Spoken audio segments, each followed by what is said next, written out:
After I got these two little scriptures, I knew that they were true for me in my life. So I was in a daze. I was almost like in shock, and I drove home, and I got home, and I knelt in front of my little couch there, and I prayed the sinner's prayer, but I had no idea what the sinner's prayer was. I didn't know what it was, but the Holy Spirit led me through the sinner's prayer through my own personality. And it went something like this. Because I was a big New Ager, it was always like, oh, the universe this, the universe that. And I just cried out to him. I said, Christ of the universe, which he is. I said, I've been on the wrong path. I want to be on the right path. And I just thank Franny and his son for what he showed me. And please put me on the right path. And that was a heartfelt conversion. Let me tell you, heartfelt. I mean, I was in tears, crying out to him. I wanted it right. I wanted his righteousness. The next 2 nights is what sealed the deal. The 2 most horrific nights I ever spent in my life, because the devil didn't want to let me go.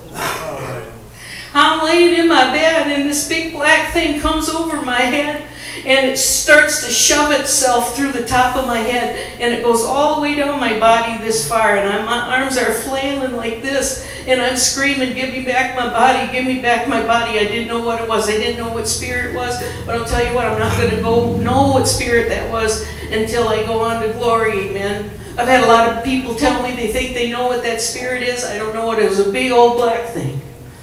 I'd break out in sweats, and it was just like, I'd be screaming, and I was awake. But Franny, God bless him, he gave me a phone number to put in my little jacket pocket, and he says, now when you pull out of spiritualism, expect a battle.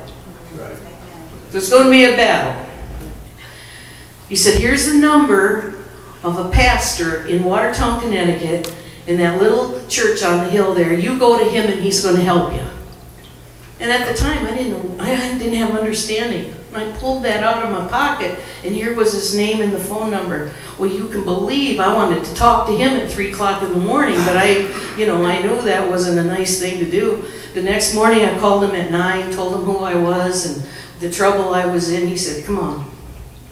So I went in his office, and we're really good friends today. He's a big gun author now, and he just looked like little Friar Tuck. He was bald on the top, and he had these 80s ringlets hanging out, over his collar. He was just cool, you know what I mean? He was a cool dude.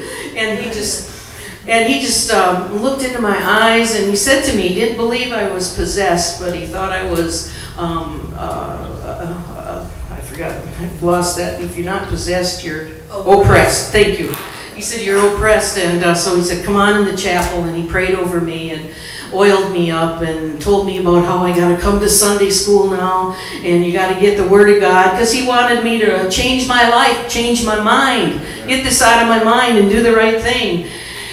And so he prophesied over me at that time. He said, you're going to have a healing and deliverance ministry in 10 years, but you can't go out until you have 10 years of the foundation of God.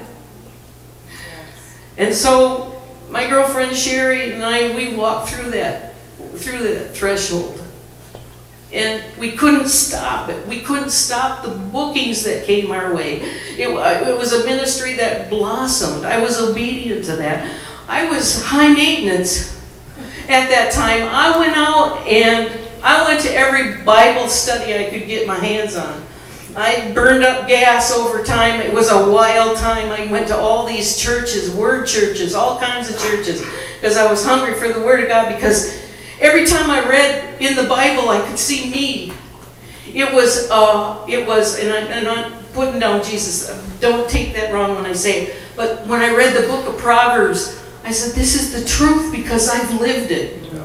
I've lived it.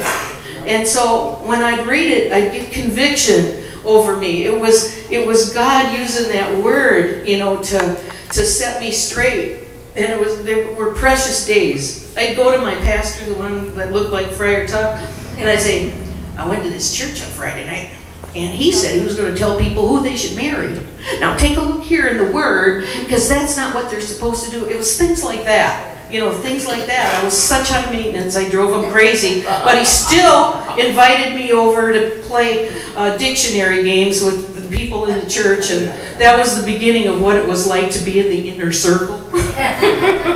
And he always told me he always likes to be around new believers because the Holy Spirit is moving so big. Because sometimes he can take that new believer and put him right in the fast lane. Because God's got a purpose for their life and you're going to learn really quick. You're going to get a 6-week crash course that might take somebody else 4 years to honk and get it. But God did a wondrous work in me 10 years later. So now you know the rest of the story. Now I'm singing that Christian music. I share the best I can. I always pray that God, that I could come into this church today and that I would be able to minister in the level according to my call. And God's taken that out sometimes and made it like this mushroom cloud that's even bigger, than what I even anticipate. But I owed it to you this morning to tell you that that stuff is absolutely forbidden by God. Even if you're looking in the newspaper to see if your astrology comes true for the day, I want to tell you that you're grieving the Lord. Why would you want to grieve God? You're grieving Him because He wants to be everything in your life. And you've had enough teaching about what He expects out of you.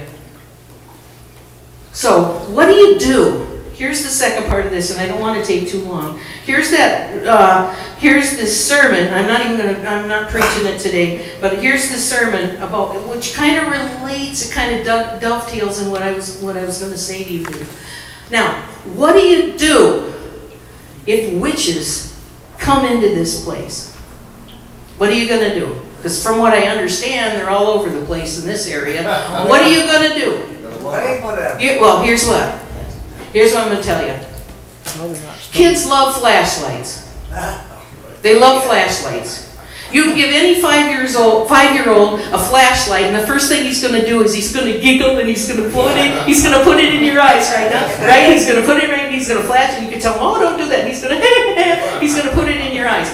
And it's going to blind you, right? And so, I don't know if I'm going to give him that anymore, And so here it is. All you people know the truth. You've got your flashlights. When somebody new comes into the church, there you go, Dee. You can go around and put that. But you see, let's give that. Oh, that's you. So and the light of the gospel, of the gospel is more powerful than this flashlight. Okay, but you got to use wisdom. How you use the light of the gospel. You got to use wisdom. Thank you, Dee. You got to use wisdom. If they come in and you're going to get on their heads and you're going to blast them that first Sunday and you're going to, you're going to lose them because they're not going to have that understanding. So God says to be wise about how you handle these people.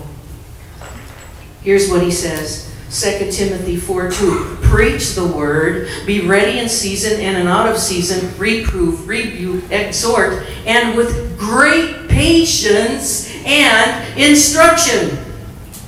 With great patience. When they come into your church, you can't blast them away because they don't have the understanding. But the Holy Spirit is going to use that little bit of conviction along the way, and eventually they're going to come to the right side. How many of you believe the power of the Word over time is going to spike their faith and is going to get them out of what they're into? And eventually, you can take that light of the gospel, put it in their eyes, and it's not going to blind them. Amen? That's what's going to happen. But you've got to start someplace. You've got to be open and welcoming. Okay, a church. I might get in a little territory now. That might be a discussion for later on. But I'm going to go home. If you have a church that's open and welcoming, that means you accept them in their sin right where they're at. And then, through your teaching and through singing and fellowship and love and all those things, eventually the Holy Spirit has room to move and gets them out of their dilemma. But if you're a church that's affirming, you can be left in your sin. You're okay. We love you the way they are. We're the way you are. And affirming will not let the Holy Spirit move because nobody's doing a thing about it. Amen. That's the difference between open and welcoming versus affirming. So I just want to leave that with you. Are you, as a person, one-to-one, to a witch, to somebody who's living together with their boyfriend, whatever sin it is, are you open and affirming? Are you open and welcoming? Or are you affirming? They're just going to go someplace else. We want to get them. We want the Holy Spirit to do His job in their hearts like a rotor-rooter. And that's all I got to say. And I know we've got communion this morning, but I owed it to you. I owed it to you to share it so that you can eventually shine that light right in their eyes and they're going, give me more. I love you. God bless you.